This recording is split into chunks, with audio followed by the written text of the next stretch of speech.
Hello friends, मैं हाजिर हूँ फिर से आज की ताज़ा क्रिप्टो न्यूज़ के साथ। और सबसे पहले चलिए शुरू करते हैं आज की बड़ी और पहली खबर के साथ। वर्ल्ड लिबर्टी फाइनेंशियल के को फाउंडर ने कहा है कि कंपनी बहुत जल्द अपना खुद का डेबिट कार्ड और रिटेल एप्लीकेशन लॉन्च करने वाली है। यह डेबिट कार्ड यूजर्स को USD1, जो इनका खुद का स्टेबल कॉइन है, और WLF ऐप को सीधे एप्पल पे में जोड़ने की सुविधा देगा। इनके को फाउंडर ने साथ में ये भी कहा कि WLF अपनी खुद की ब्लॉकचेन लॉन्च नहीं करेगा। उनका कहना है कि WLF पूरी तरीके से USD, जो इनका स्टेबल कॉइन है USD1, उस पर फोकस्ड हैं और ये किसी भी चेन या एक्सचेंज को चलाने में विश्वास नहीं रखते। WLF का उद्देश्य है कम्प्लीटली एग्नोस्टिक रहना, यानी किसी एक टेक्नोलॉजी या प्लेटफॉर्म पर निर्भर नहीं रहना। WLF को सितंबर में लॉन्च किया गया था। हालांकि ये लॉन्च उतनी शानदार नहीं रही, लेकिन डिफाई और क्रिप्टो प्रोजेक्ट के रूप में इसको शुरू किया गया है और ट्रम्प फैमिली ने इसमें इन्वेस्ट किया हुआ है। WLF ने अपनी क्रिप्टो करेंसी और स्टेबल कॉइन USD1 लॉन्च की है और इनका उद्देश्य है कि ट्रेडिशनल फाइनेंस और ऑन चेन मार्केट के बीच पुल बनाना। लॉन्च के बाद WLF टोकन की, जैसे मैंने बताया कि WLFI टोकन की परफॉर्मेंस उतनी खास नहीं रही है। अभी अगर हम फिलहाल देखें तो $5.5 बिलियन इसकी मार्केट कैप है और FDB इसकी $20 बिलियन के आसपास है और इसकी टोटल सप्लाई 100 बिलियन की है और उसमें से भी 30% लगभग यानी 27 बिलियन सर्कुलेटिंग सप्लाई है। इसकी अगर हम ऑल टाइम लो की बात करें तो 16 सेंट की है और ऑल टाइम हाई 33 सेंट की है। अब देखते हैं कि आगे इनका क्या प्लान है।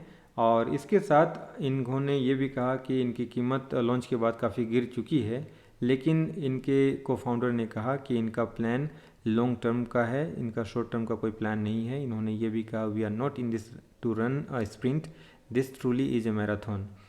इसके अलावा इनका प्लान है लॉन्ग टर्म प्रोडक्ट बनाना। और अगर इनके पार्टनरशिप की बात करें तो इन्होंने अभी साउथ कोरियन एक्सचेंज बीथम के साथ इन्होंने एक पार्टनरशिप करी है, MOU साइन करी है, मेमोरेंडम ऑफ अंडरस्टैंडिंग, जिससे इनका प्लान है कि फ्यूचर बिजनेस अपॉर्चुनिटीज़ के लिए कोलैबोरेट करना। अगली खबर है UX लिंक की। एक्चुअली UX लिंक हाल ही में एक बहुत बड़े हैक के बाद एक अजीब मोड़ आया इसमें, जब वही हैकर जिसने हैक करी थी वही खुद फिशिंग स्कैम का शिकार हो गया।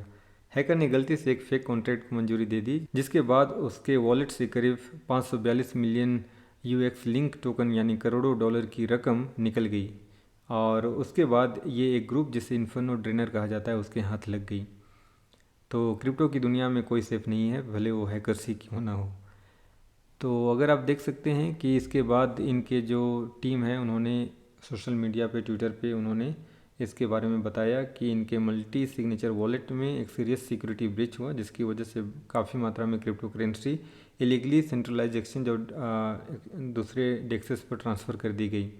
इनकी टीम हालांकि इस पर लगी हुई है पता करने में कि सिक्योरिटी ब्रीच क्यों हुई और सिचुएशन को कंट्रोल करने में। बाकी उन्होंने सारे सेंट्रलाइज एक्सचेंज और डिसेंट्रलाइज एक्सचेंज को कांटेक्ट किया है ताकि जब अगर कोई सस्पिशियस UX लिंक डिपॉजिट हो तो उसको फ्रीज किया जा सके और कोई भी फंड की मूवमेंट को रोका जा सके। ये इंसिडेंट पुलिस और अथॉरिटीज़ को रिपोर्ट कर दिया गया है ताकि जल्द ही कोई लीगल एक्शन और रिकवरी की प्रक्रिया शुरू की जा सके। और टीम ने ये भी बताया कि पूरी तरीके से कमिटेड हैं और ट्रांसपेरेंट हैं और कम्युनिटी को इसके बारे में टाइम टू टाइम अपडेट देते रहेंगे।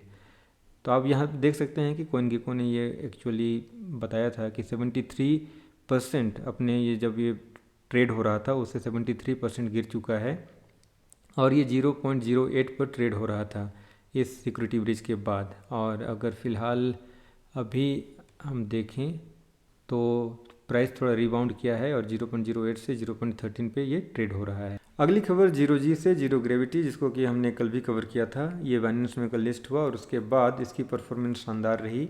अभी फ़िलहाल ये $5.5 पे ट्रेड हो रहा है और इसकी market cap $1.1 billion, FDB $5.5 billion पे है और इसका अगर हम ऑल टाइम हाई की बात करें तो $7 की है। उसके अलावा जीरो जी का लॉन्च होने के बाद से इसका परफॉर्मेंस, जैसा कि मैंने कहा, कि काफ़ी शानदार रहा और कई यूजर्स ने इसके एयरड्रॉप से ज़बरदस्त प्रॉफिट भी बनाया है। खासकर इसके नोट बायर्स ने अच्छा रिटर्न बनाया है। ट्विटर पे आपको इस तरीके के काफ़ी स्क्रीनशॉट दिख जाएंगे जिसमें लोगों ने अपने प्रॉफिट के स्क्रीनशॉट शेयर किए हैं।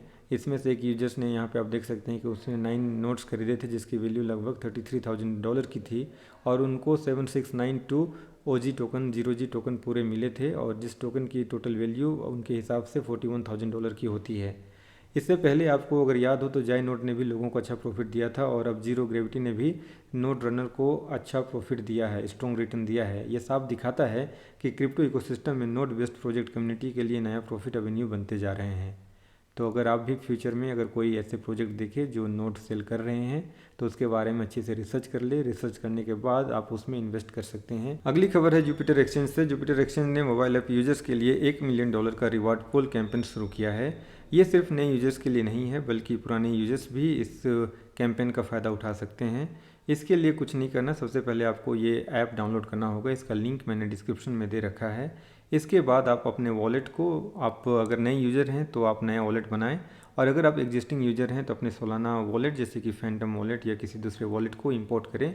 उसके बाद सिंपली यहाँ पे स्वैप करना शुरू करें, और कैंपेन के 1 हफ्ते बाद टॉप 10,000 यूजर्स जिनका पोर्टफोलियो बैलेंस सबसे ज़्यादा होगा उन्हें हर यूज़र को $100 का एयर ड्रॉप किया जाएगा। तो ये एक एयर ड्रॉप $100 एक यानी कि अगर इंडियन करेंसी में हम बात करें तो लगभग 9,000 रुपये के बराबर होती है। तो एक अच्छा कैंपेन है, आप इसमें पार्टिसिपेट करके आप इसका फ़ायदा उठा सकते हैं। अगली खबर है रेनबो वॉलेट से। जैसा कि आपको पता है कि रेनबो एक popular non custodial EVM compatible crypto wallet है, और इन्होंने अनाउंस किया है कि इनका टोकन इस साल के अंत में से पहले अवेलेबल हो सकता है। और जैसा कि आपको पहले से भी पता है कि मेटामास्क और रेवी, दो पॉपुलर वॉलेट ने पहले से भी अपने टोकन की अनाउंसमेंट कर रखी है, और अब इसके बाद रेनबो ने भी अपने टोकन के बारे में कंफर्म कर दिया है।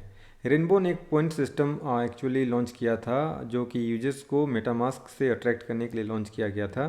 रेनबो ने 2022 में लगभग $19.50 मिलियन रेज किया था, और इसके पॉपुलर जो काफ़ी बड़े इन्वेस्टर्स हैं उनमें से एक कॉम्बिनेटर 35 वेंचर्स और 776 वीसी फंड है। और 776 जैसा कि आपको पता है कि रेडिट के को फाउंडर का एक वीसी फंड है। न्यू यूजर्स के लिए अभी भी मौका है। अगर आप एग्जिस्टिंग यूजर ईवीएम वॉलेट अगर कोई यूज़ करते हैं जैसे कि मेटामास्क, तो उसको आप रेनबो में इंपोर्ट कर सकते हैं। उसके बाद आप वॉलेट में स्वैप करके आप पॉइंट अर्न कर सकते हैं, और जितना ज़्यादा वॉल्यूम होगा उतने ज़्यादा पॉइंट्स, तो आप इसमें स्वैप करते रहिए और पॉइंट कलेक्ट करते रहिए, तो ये आपको एक अच्छा खासा एयर ड्रॉप मिल सकता है। अब बढ़ते हैं अगली खबर की तरफ। एस्टर ने लगातार अपना शानदार स्ट्रॉन्ग परफॉर्मेंस जारी रखा है। कल के मार्केट डंप का असर इस पर पड़ा था। आप देख सकते हैं कि $1.32 का इसने लो मारा था।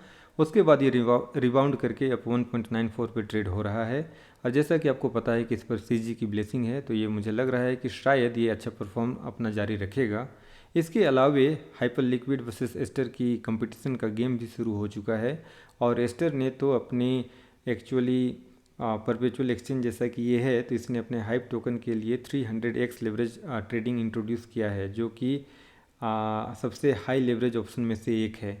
इसके अलावे अगर हम बात करें तो इसकी टीवीएल भी काफ़ी अच्छी इम्प्रूव हुई है। अगर $400 मिलियन से इसकी टीवीएल शुरू हुई थी, अभी आप फिलहाल इसको देख सकते हैं कि $1.52 बिलियन के टीवीएल पे बैठा हुआ है। तो एस्टर लगातार अच्छा परफॉर्म कर रहा है, और 24 आवर डेक्स वॉल्यूम में भी अच्छा इसका ग्रोथ दिखने को मिला है।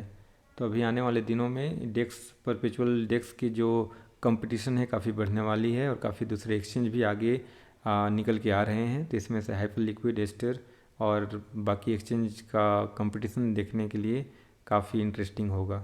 अगली खबर है कॉइनलिस्ट से। कॉइनलिस्ट ने अपनी अगली एक्चुअली सेल अनाउंस करी है टी प्रोटोकॉल। टी प्रोटोकॉल आपको मैं बता दूं कि ये एक डिसेंट्रलाइज प्रोटोकॉल है जो ओपन सोर्स सॉफ्टवेयर डेवलपर्स को उनके कंट्रीब्यूशन के लिए रिवॉर्ड देता है। ओएसएस, इनका उद्देश्य एक्चुअली ओएसएस डेवलपर को इंसेंटिवाइज करना और सॉफ्टवेयर सप्लाई चेन को सेफ और सस्टेनेबल बनाना है। अगर इनकी टोकनोमिक्स की बात करें तो इनकी टोटल टी टोकन की टोटल सप्लाई 100 बिलियन है, और जिसमें से इनिशियल सर्कुलेटिंग सप्लाई 19 बिलियन की होगी, और पब्लिक सेल के लिए 4 बिलियन टी टोकन अवेलेबल होंगे। इसकी प्राइस $0.005 होगी। इनिशियल मार्केट कैप $9.50 मिलियन, और जबकि एफडीबी इसकी $50 मिलियन होगी। अगर इसके फंडिंग जो इन्होंने रेज किया उसकी बात करें तो $16.90 मिलियन इन्होंने रेज किया है, जिसमें से इनके प्राइमरी और लीड इन्वेस्टर में से एक YGI लैब्स है, जो कि पहले बाइनेंस लैब्स के नाम से जाना जाता था। तो आप इस सेल को लेके कितने एक्साइटेड है कमेंट में बताइए। अगला जो खबर है वो है लेयर जीरो से। लेयर जीरो फाउंडेशन ने 50 मिलियन लेयर जीरो टोकन वापस मार्केट से ख़रीदे हैं, एक्चुअली बायबैक किया है, और ये टोटल टोकन सप्लाई का 5% है। और इन्होंने ये भी कहा है कि आने वाले दिनों में फ्यूचर में अगर इन्हें ऐसी अट्रैक्टिव अपॉर्चुनिटीज़ मिलती है तो ये और भी लेयर जीरो टोकन बायबैक करेंगे। तो आज की बस ताज़ा खबर इतनी ही। मिलते हैं कल न्यू अपडेट के साथ।